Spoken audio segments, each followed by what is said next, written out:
Hey, comic book fans, my nerdy friends, and my geeky compadres, what's going on? Welcome to another Tradin With RWC. This week we're going to be taking a look at a book that I read like 2 weeks ago, so I'm not... The details are a little fuzzy now, I must say. Anyway, this is Low, Volume 1.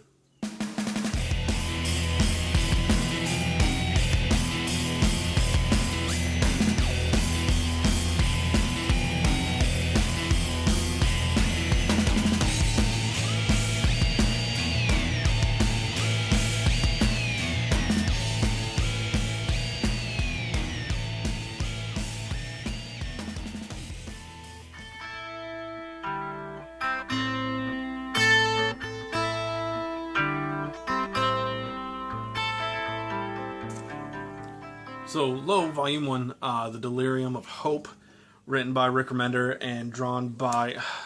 I cannot say this guy's name correctly. It's Greg Ticini, maybe? Here, you can see right there. Yeah. So we're going to go with Ticini, because I don't know any better. Now, I was beyond being back and forth with this book. The first issue didn't... Like, if I picked this up in singles, I wouldn't have gotten past the first issue. It just didn't really hit me. I don't want to talk badly about the art, but it just wasn't... I mean, it was good. It just... Like, there were things that were muddled, it felt like. Especially when it came down to like this stuff. I was trying to figure out what was going on here, and it just wasn't happening so well. Anyway, the story.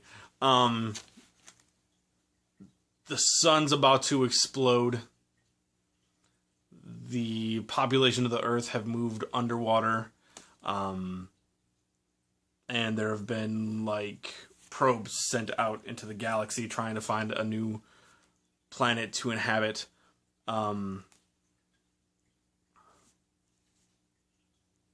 That's the basic premise, I guess.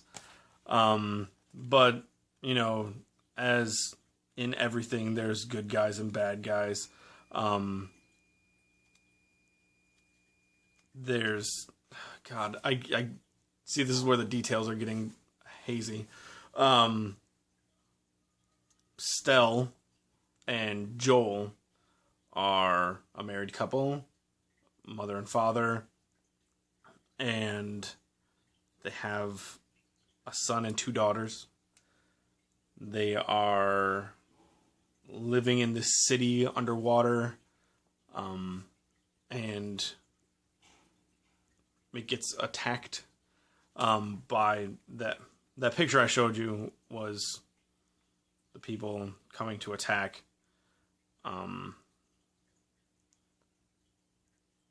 Yeah, in like a big submarine type thing, and there's that dude right there.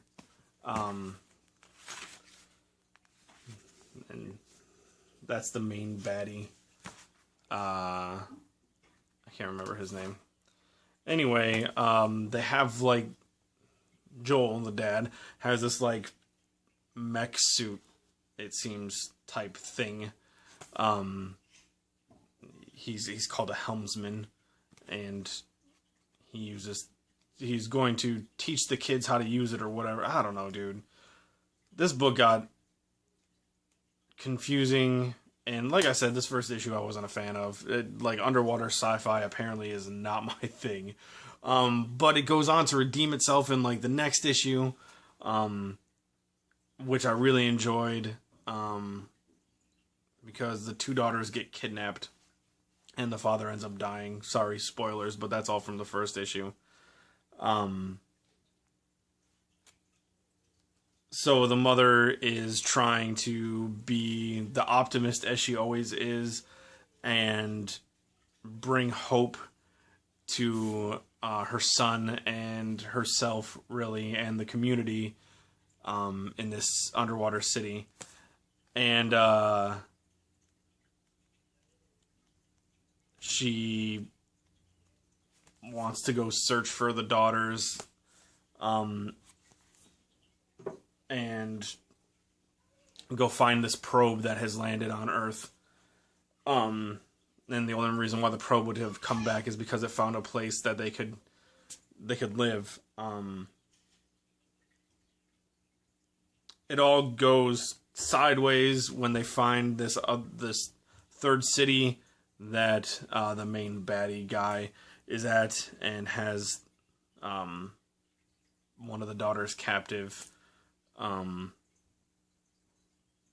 This is where it kind of gets good for me. I really enjoyed it. The brother ends up turning into like this badass gladiator type thing, killing creatures for the crowd's entertainment.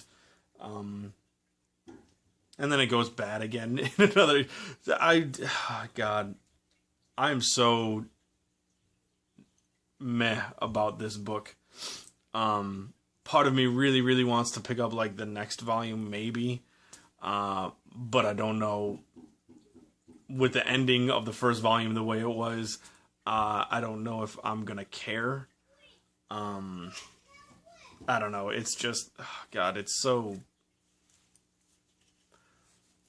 odd. I mean, you guys know I'm not a huge sci-fi person in the first place, and I should have known better with The Wake being what it ended up being. That underwater sci-fi isn't really my thing either. But like, here's kind of more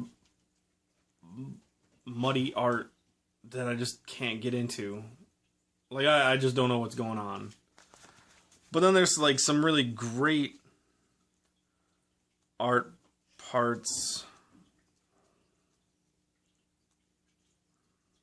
Eventually.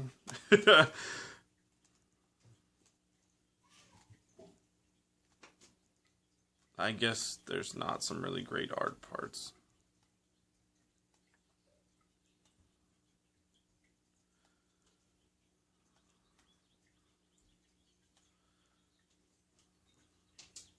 I guess it's all just kind of... Yeah, I'm not a fan of this art, I guess. Because I'm not really finding too much to say that was really great. Like, this was nice, but there's nothing going on except for two people talking. I liked that. But yeah, overall, the art maybe is just too muddy and too busy for me. Like, there's this huge, big orgy thing that's going on. That was just kind of, okay. And then all the people don't really have... Like, they're just a big mass of figures. I don't know. You know what? I'm probably gonna end up not picking up Volume 2. I cannot recommend this one personally myself. I guess if you're into sci-fi and underwater stuff, then it would work for you. For me, not so much. That's it. That's where I'm gonna end this one. I'm gonna have to say sorry about this one and move on. So I'll see you guys next time. Have a good one.